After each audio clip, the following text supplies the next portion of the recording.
Hey everyone, today we are in Briartown, Oklahoma at the Starr Cemetery, S-T-A-R-R, and this has a little bit to do with Belle Starr, but more so to do with the actual Starr family that was here in the Briartown area. This is the entrance into the cemetery. There's no fancy signs or name on the cemetery, but once you go inside, you'll quickly realize why this is called Starr Cemetery. So like I said, just a simple little entrance here. I don't know if it ever said anything up there saying Starr or not. We're going to go in here and have a look around.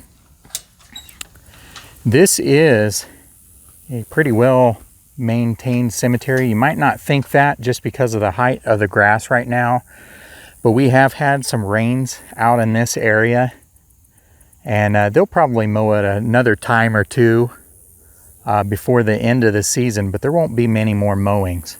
I've been out here before and this has been really well mowed and edged. There are a lot of Starr family members in this cemetery. Some of them may have a different name as they've married off, or their cousins and things like that. But it's pretty interesting to see some of these in here. And we're really here to kind of see two people, but I thought I would just kind of walk around and show you some of these others. They are some older ones, I guess, for the area. Like this is Luther D., husband of Jane Farrell, born October 26, 1885, and died March 13th, 1913. But you can see several older ones in through this cemetery. And this is the last name, Barness. Right here is William Starr, born March 4th, 1844, and died January 20th, 1896. This large one right here is one of the main ones that we came here to see. And this is Tom Starr. Now he is the father, kind of the head person of the Starr family that was out in this area. And it says on here that he died October 7th, 1890, and he was aged 77 years. But this, and it has a hand that's pointing upward, but this is the man that was sort of the ringleader for the Starr family and some of the infamous outlaw ways out in this area. This is the person that Jim Reed, the husband of Belle Starr, came up and kind of hid out here with him, kind of joined up with his gangs and criminal ways a little bit, some of the kids that he had. And this is what brought Belle Starr to this area. When her husband Jim Reed passed away, she came up and lived with Tom Starr right here. Tom Starr was a Cherokee in the American West who was declared an outlaw by his own tribe in an internal conflict over treaties with the U.S. government. He was also running whiskey in the Indian Territory, rustling cattle, stealing horses, and supplies. His father was James Starr, who was a Cherokee leader and signer of the Treaty of New Echota in December of 1835. This treaty had a large impact on the unity and well-being of the Cherokee Nation. Many of the tribal members disagreed with the signing of this treaty. He was targeted for assassination by Cherokees who opposed the treaty. They were followers of the anti-removal National Party led by John Ross. On more than one occasion, James narrowly escaped death. A violent series of confrontations eventually led to a Cherokee Civil War. In retaliation for the attempts on his father's life, Tom Starr became a guerrilla leader in the Civil War activities. Tom was accused of murdering Benjamin Vare and his family at their home near Fort Gibson in 1843. They were supporters of Ross as well as traitors. In November of 1845, James Starr and his son Buck were attacked at their home on the front porch by 32 armed men and were killed. Tom Starr witnessed the event but escaped and vowed to avenge the life of his father. He was not able to attend the funeral, but many of his siblings did. The Ross faction of the Cherokee Nation placed a price on Starr's head and declared him and his brothers outlaws. At least 34 politically related murders were committed among the Cherokee in 1845 and 1846. The internal conflict ended with a formal truce in 1846. The resulting peace treaty between the two factions included a special clause pardoning the citizens of the Cherokee Nation for offenses and crimes. This pardon was extended to Tom Starr. Starr settled on land in the southern portion of the Canadian district of the Cherokee Nation near present-day Briartown, Oklahoma. The Starr brothers and their extended family used this base area for a series of crimes, which included arson and the theft of cattle, horses, and supplies. Starr was alleged to have killed 100 men throughout his lifetime, although that figure is probably exaggerated. Starr also served in the Confederate forces during the American Civil War as a scout for General Stand Watie, and he was acquainted with William Quantrill. During his life of crime in Indian Territory, he had Jim Reed stay with him. He was an ex-Quantrill raider and Belle Starr's first husband. Like I said, there's even newer markers back here that are the Starr family. This one's kind of interesting. Newer, like I said. Glenna B. Sexton, but they married into the Starr family, 1968 to 2004. And you can see she was obviously an Elvis fan. And I think that's another Elvis sign that's all rusted out. But notice that log that's right there that's carved in it, and it says Starr. That's exactly like the woodwork log that is over there on Younger's Bend as you enter that hiking trail to go see Belle Starr. So whoever that is, maybe that's a family member that has woodworking craftsmanship on the signs like that. But this is definitely well cared for. Could be more Starr members in through here, but they're definitely over here. Like I said, this large one right here is Tom Starr. And this is Charles R. Starr, October 27th, 1849, and died April 26, 1887. This one's a little bit hard to read, but this is the main one that we're here for. And this is Sam Starr. This was Belle Starr's husband. And he was an outlaw. He was killed here in the Briartown area, and ironically he was killed by someone that was a cousin, and he is also in this area. Unfortunately, we can't visit his grave because it is on private property. It's down some dirt roads that we would have to get some permission, because it does say no trespassing and there is a fence. It would also be muddy out there today, so it would be hard to trek down those roads. But his name was Franklin Pierce West. And they actually got into a gunfight and shot each other, and so they both killed each other.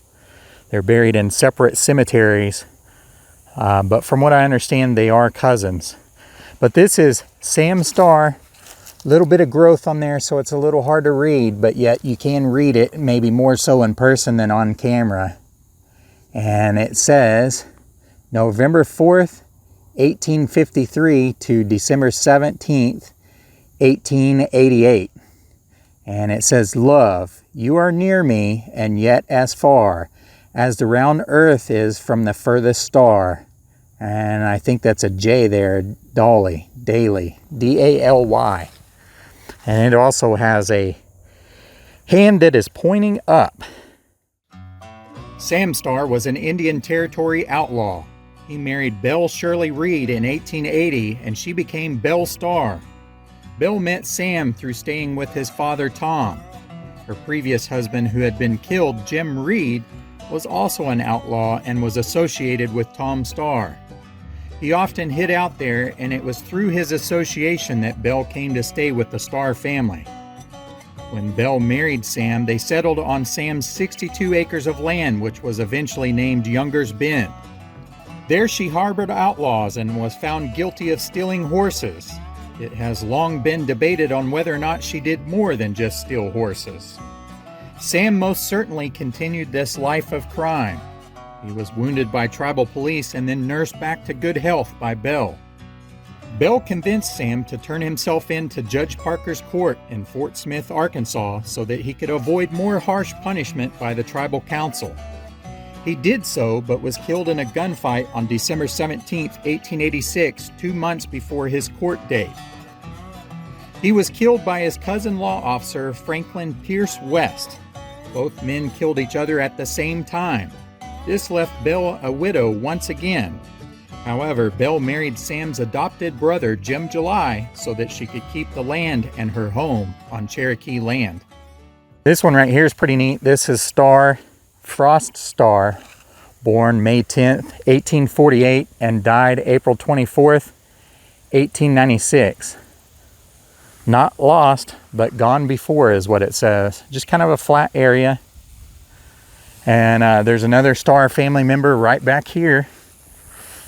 This is Joe Starr, born December 24th, 1874, and died February 15th, 1899, I think. You can see that there's a book that is closed.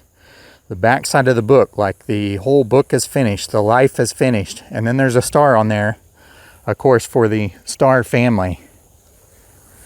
See a gate that's open there. We'll just go ahead and close it. Not that it really matters. I don't see any cattle or anything running around here, but just to kind of show respect to the cemetery and those that are interred in here. They're, you may think, well, those are outlaws. Why are you honoring them by taking care of it? They are not all outlaws in this cemetery. Now, some of the Starr family that's in here, they actually served in the Confederate Army and under General Rhetty, and the last general to surrender in the Civil War. And you may say, well, that's not much worth honoring or anything, but like I said, there are veterans of all wars in here. Here's a Vietnam veteran, Jerry Don Barton, United States Navy in Vietnam, October 29th, 1944 to January 21st, 2004. But there are veterans of several wars in this cemetery. And then there are just everyday people that went about their business, did the right thing, and took care of their families and lived a good life. Got the Lowry family. Here's the Campbell family right through here. Several of those. Like I said, some of these could be relatives. There's a nice flagpole here. No flag on it. They may fly some flags at sometimes. I don't know. Maybe Memorial Day, maybe Veterans Day. It does cost some money to buy flags and stuff. This is kind of a neat marker. It's probably the tallest marker in the cemetery. But this is Lucinda, wife of S.T. Davis, born July 18th, 1841, and died April 26, 1908. Very nice monument. Now, some of these are not legible whatsoever, like this one right here. Some of them just have initials on it, so they could be more Starr family members. And then if you look in between the space right there, those could be some as well. Older markers all in a neat row right through there like that. And you can see where they've actually sprayed some things on this to keep the grass from growing around it, so they don't have to use a trimmer so much. But it is a nice cemetery. It really is. A lot of history in here. I love these old markers like this right here with the growth on it. Pretty neat. And you can see Roy Orrin Starr, October 28th, 1903, and deceased in 1940. Here's a hero in my book. Cooper J. Starr, private in the United States Army, World War II, August 23rd, 1902 to May 14th, 1975. We have a Homer C. Starr, October 6, 1906 to May 29th, 1977, in loving memory. Pretty neat growth on these right through here on the top there and on the side.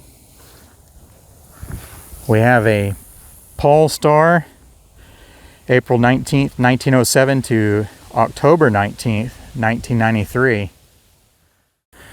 Orrin Jean Murphy, Private First Class, United States Army in Korea, December 23rd, 1932 to August 12th, 1990.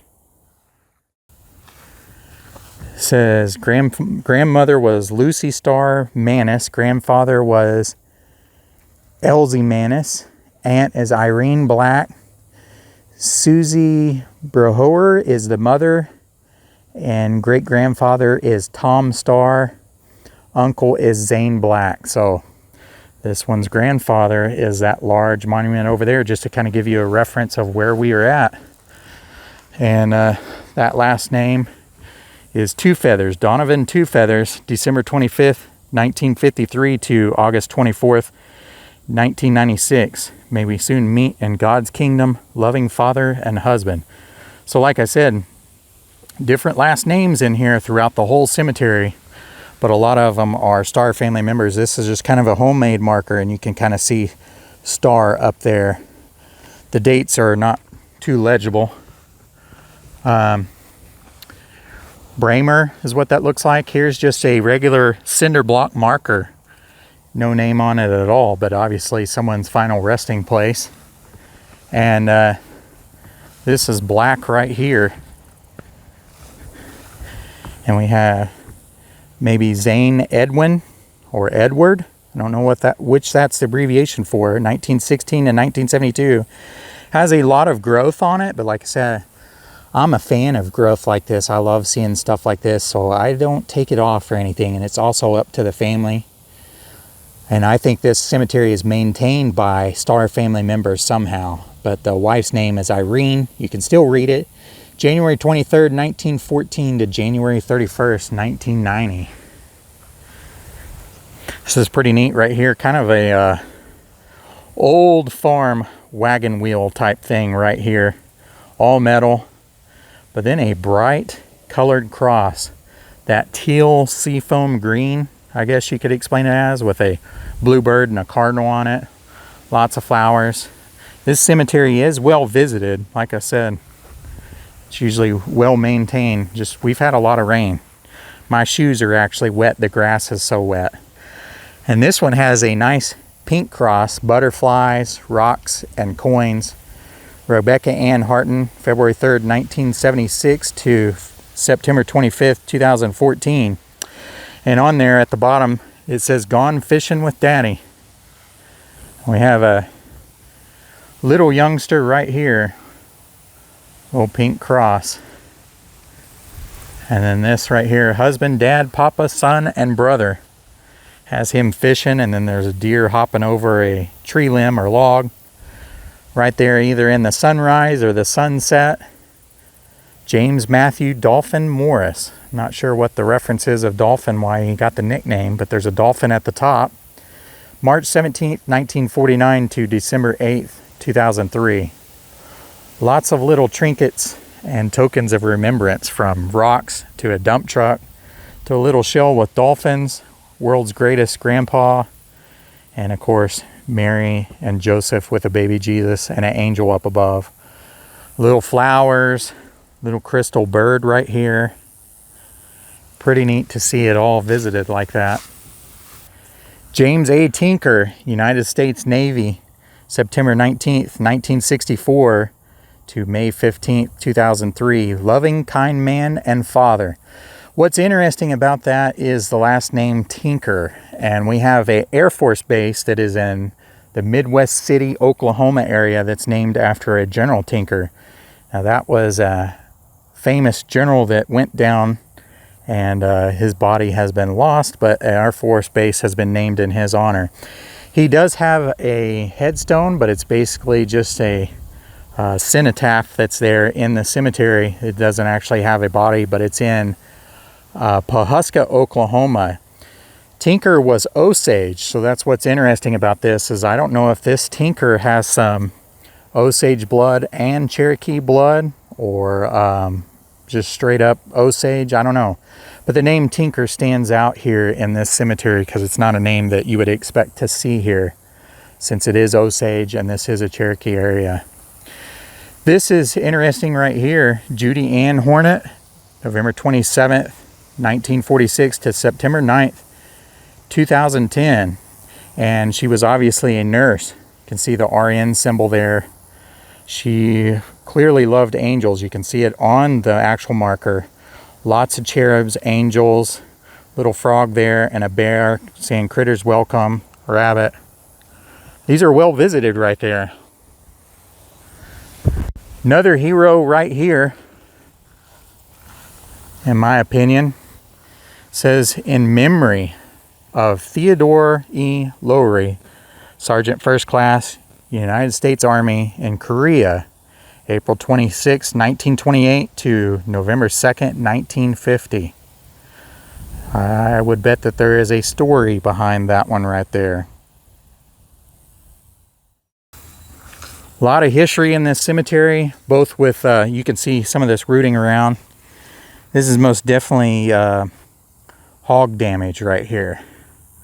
So there are some hogs in this area that have been rooting around.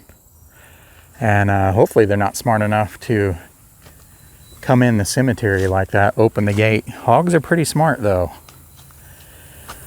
But like I said, got kind of distracted by the hog holes, but there's a lot of history in here. Outlaw history with Tom Starr, outlaw history with Sam Starr. Of course, some of the other family members were involved in horse thievery, cattle rustling, stuff like that. But they were also Confederate veterans of General Rhetty, the famous Cherokee general. And there are veterans in here from all sorts of conflicts. Heroes in my book anyways. Be careful where you step in here. If you do decide to come, there are little markers that kind of stick up that have maybe been broken, little foot markers. The grass is tall. You can see my shoes. Look at that fun that I'm gonna have taking all those stickers out. So there's a lot of that. Even when the grass is lower, they're still in here. And then there's the holes from the critters, the hogs. And so you want to be careful where you step so that you don't twist an ankle. A lot of Starr family members, especially in this section right there that I'm showing right now. Starr family members, this is another one. This is a daughter of Tom Starr right there. And it says Cherokee. Those are the biggest letters up top. You can see a Bible at the top with a star up above gleaming down on the Bible. This is 1853 to 1875.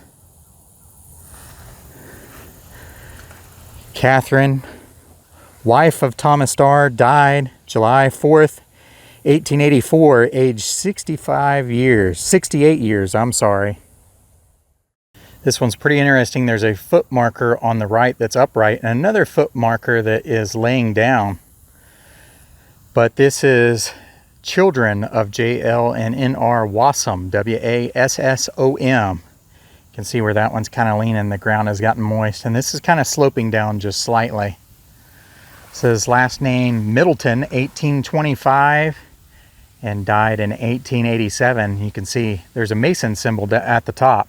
The initials are just RR. Now this is Tom Starr right here as well. This is Tom Starr Jr. Almost in a direct path, as you can see here, as his father. But that is Tom Starr Jr. Died February 9th, 1900, age 48 years old. And it says, may he rest in peace. There's Starr down at the bottom. This is his wife right here, Clarissa, wife of Tom Starr. This Tom Starr, the junior. Born on February 8th, 1857 and died February 9th, 1899. And then this, I believe, is another Starr member, Lucinda. And she was aged 57 years old. Got a little critter crawling on this one. It says, Savior lead me at the top. Eva, wife of Ellis Starr, born December 26, 1873, and died April 30th, 1904.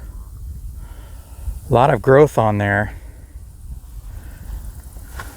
But pretty interesting to see. Little critters like that crawling around. This one right here is Billie Jean Nunley, who was a veteran, New Mexico, Gunner's mate, 3rd class, United States Navy, and a veteran of Korea. The dates are down below, so this is kind of sunk down in there. And right next to it, I assume, are probably the parents. Malone E, 1903 to 1983, and then Etta right here, June 8th, 1898. Don't know if she is located here and the date was never placed on the monument, or if she is in another cemetery. Here you can see where the critter has rooted around here. These are another Starr family members here. It says infant on that one on the left. The one on the right has been broken. That looks like it says Bean, son of W and S Starr, 1893 to 1896. Another infant right there. April of 1891 and just 22 days old. No name on that one right there, but here is Willie Starr right here. Died December 9th, 1897, age 45 years old. And this one is just a plain marker with just a plain piece of flagstone or something like that. And there's a foot marker on this that says WS, that's upside down. But you can see where these hogs have rooted all around this monument right here. So that's going to do it for today's cemetery visit in Starr Cemetery. I hope you enjoyed it and learned a little bit of something. And if you're ever in the area visiting Belle Starr, just make your way a little bit further south to the Starr Cemetery in Briartown and pay a visit to Tom Starr and his son Sam Starr, some infamous outlaws and an important part of Oklahoma history, outlaw history, and Old West American history. As always, I appreciate you guys watching, and if you enjoyed this, give it a thumbs up and a share. We'll see you guys next time.